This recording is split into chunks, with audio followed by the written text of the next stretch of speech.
Cordial saludo para todos y todas, bienvenidos a esta sesión en la cual vamos a hablar sobre el concepto de simulación Monte Carlo.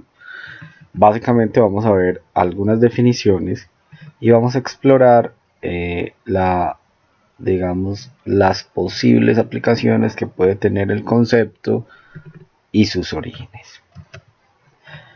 La idea de esta sesión es que vamos a recordar y a relacionar una definición de simulación Monte Carlo.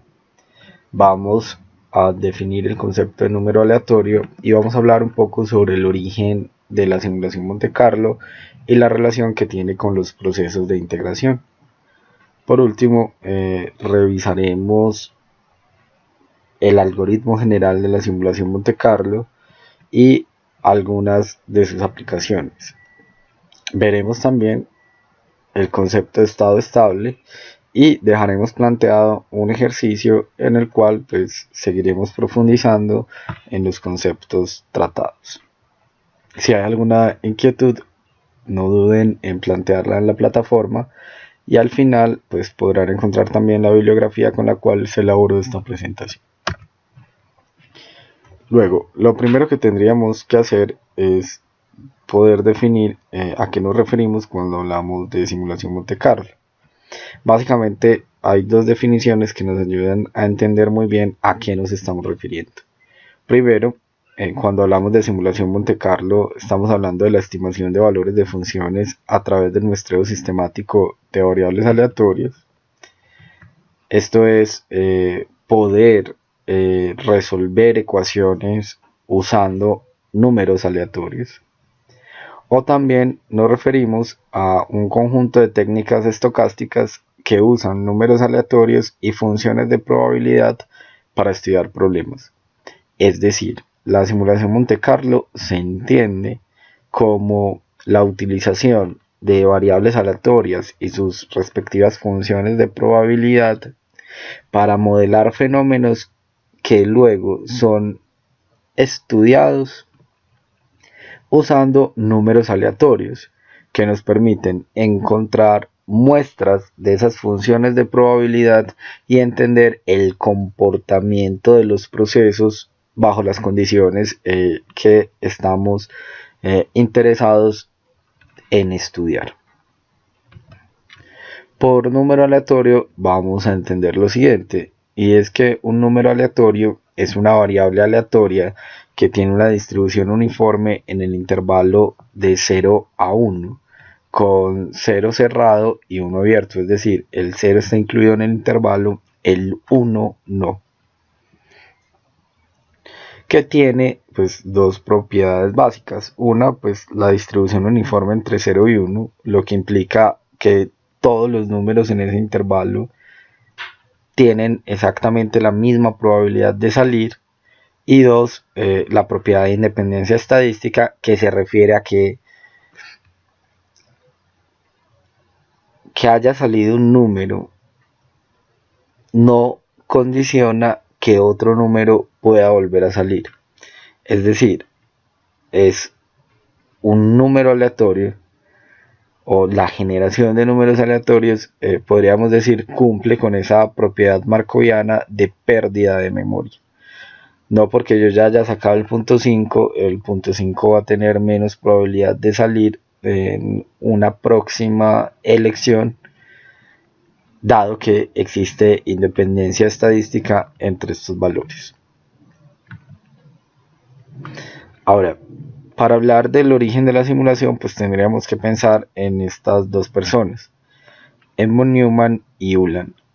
Von Neumann y Ulam eran dos científicos que para la Segunda Guerra Mundial se encontraban trabajando en el proyecto Manhattan, que es el proyecto mediante el cual se construyó la bomba atómica. Estas dos personas se encontraban abordando un problema de integración, necesitaban realizar unas integraciones que eran bastante complicadas y usar métodos analíticos no era lo suficientemente fácil o incluso posible por lo cual ellos se vieron entonces obligados a desarrollar un método que les permitiera realizar una aproximación del área de esas integrales, del área bajo la curva, es decir, de esas integrales que ellos necesitaban resolver. Ese es el origen de la simulación Monte Carlo. Ellos pensaron en un método que les permitiera encontrar el área bajo la curva de unas integrales bastante complejas, y ese método terminó siendo la simulación Monte Carlo. Vamos a pensar en ese concepto. Entonces ellos básicamente hicieron lo siguiente: supongamos que esa función compleja, aunque pues aquí no lo es, a la que ellos le querían encontrar la integral, es esa que describe el área de un círculo. Entonces el experimento consiste en lo siguiente: tenemos un cuadrado de lado 1 por 1, y en ese cuadrado de lado 1 por 1 inscribimos un círculo. Ahora, dado que este círculo está inscrito en ese cuadrado de 1 por 1, su radio es de 0.5. Analíticamente uno puede calcular el área de ese círculo como pi r al cuadrado, y aquí está, digamos, calculada. Esa área es 0.7853982. Esa es el área teórica calculada de ese círculo, pero entonces ellos decidieron desarrollar un método experimental para poder estimar esa área.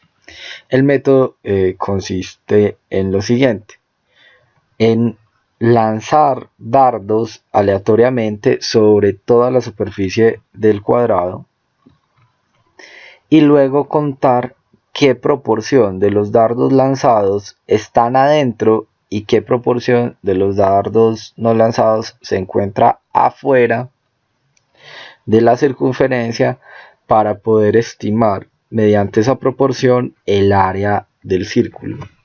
Básicamente el concepto pues que aplican es el siguiente: conocen el área del cuadrado por tratarse de un cuadrado de lados 1, entonces el área es igual a una unidad, y simplemente multiplicando el área del cuadrado por la proporción de dardos que se encuentra al interior, es posible entonces definir esa área simulada. Entonces supongamos que realizamos 10 ensayos, y luego de realizar 10 ensayos se encuentra que 6 de los dardos lanzados se encuentran adentro. Luego una fracción de 6 décimos multiplicada por el área del cuadrado, que es igual a 1, nos da un área simulada del círculo de 0.6.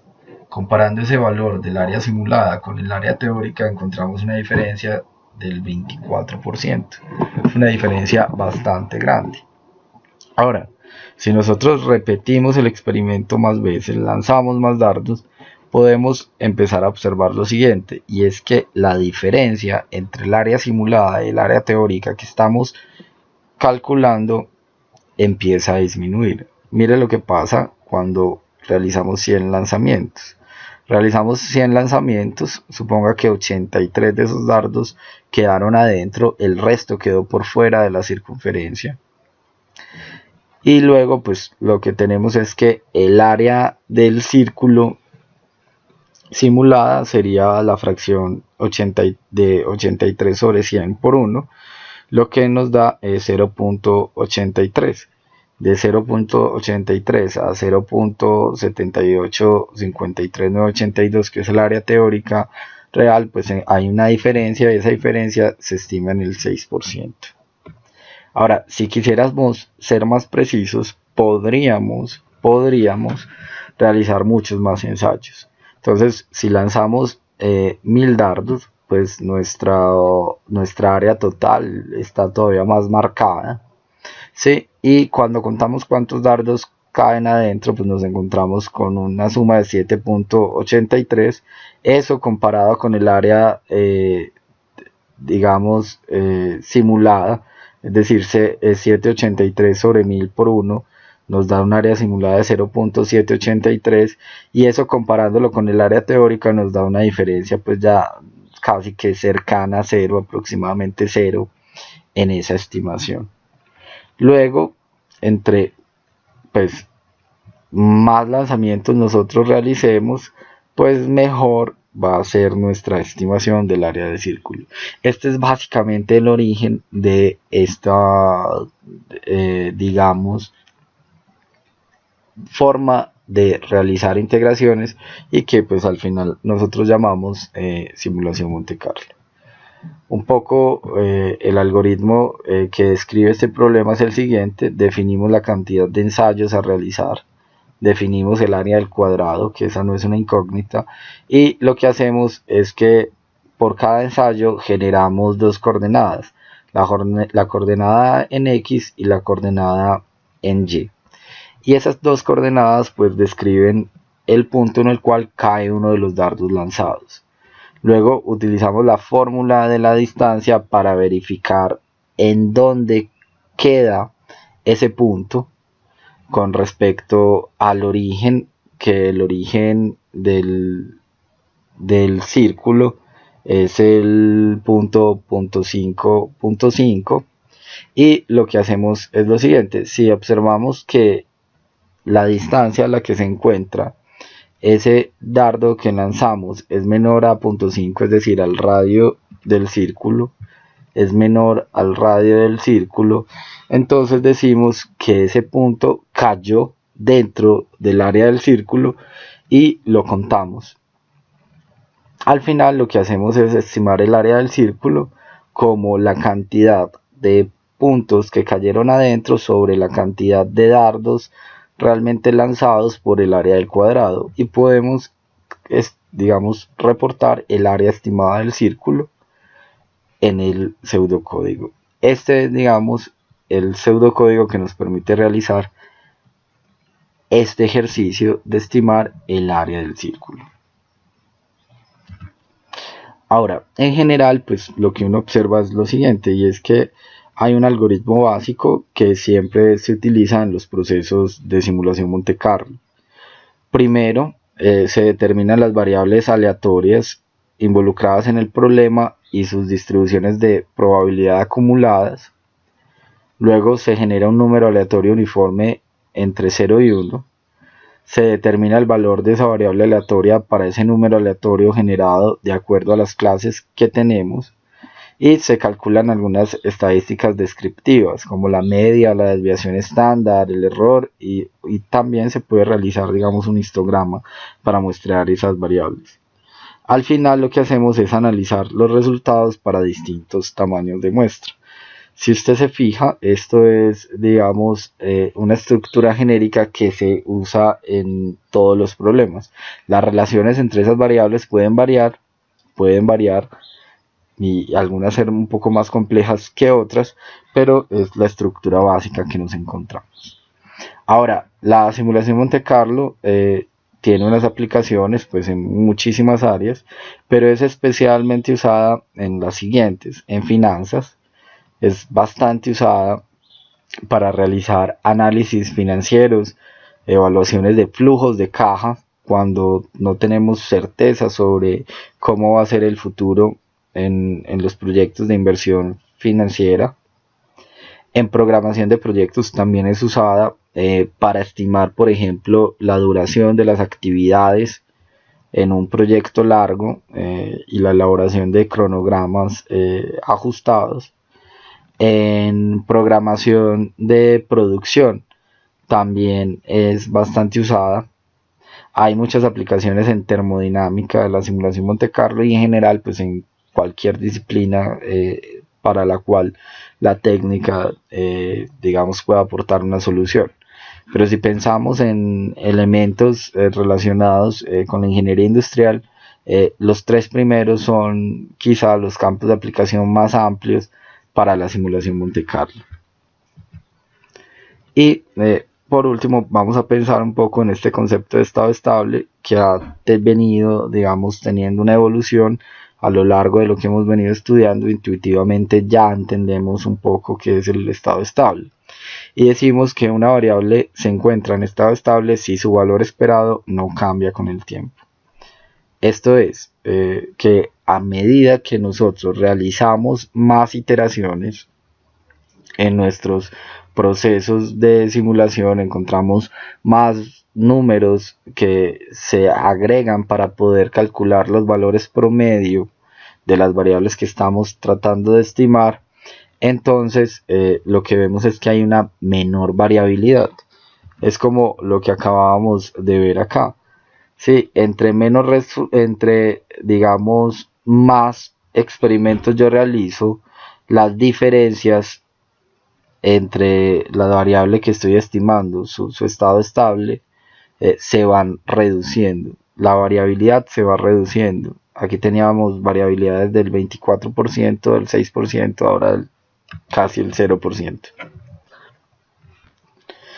Esto nos permite entonces intuir lo siguiente, y es que en general se necesita más de una estimación para concluir sobre el sistema, que para poder lograr eso se usan números aleatorios para conseguir más estimaciones a bajo costo computacional, es decir, no tener que hacerlo en la realidad y poderlo hacer fácilmente mediante un computador, y que en general hay una relación directa entre la precisión de las estimaciones y el tiempo de ejecución de una simulación. Entre más corridas hagamos, pues más nos acercamos a los valores de estado estable de las variables de interés que necesitamos calcular para poder resolver nuestro problema. Ya por último, pues plantearemos este problema, ¿sí? Una partícula se mueve en un círculo dividido marcado con los números 0, 1 hasta el 7, su posición inicial es 0. En todo punto dará un paso a un lado adyacente con igual probabilidad. Ahora nos preguntan cuál es el número medio de pasos para volver al inicio y cuál es la probabilidad de volver al inicio en 2 pasos. Asimismo nos piden hallar estadísticos básicos como la media, la desviación, el valor mínimo y el valor máximo. Entonces básicamente tenemos lo siguiente, 0, 1, 2, 3, 4, 5, 6 y 7 marcados, y hay una partícula que siempre empieza su viaje acá. Esa partícula se mueve con igual probabilidad hacia la izquierda o a la derecha y termina su viaje cuando por el movimiento aleatorio que va realizando vuelve a llegar a 0. Eso es un viaje. Entonces debemos realizar esto. ¿Cuál es la idea? Vamos a plantear este ejercicio en Visual Basic de Excel, ¿sí? Y se va a resolver. Ahora, si hay alguna pregunta, por favor plantéela a través de la plataforma. Y esta fue entonces la bibliografía utilizada para poder desarrollar esta presentación.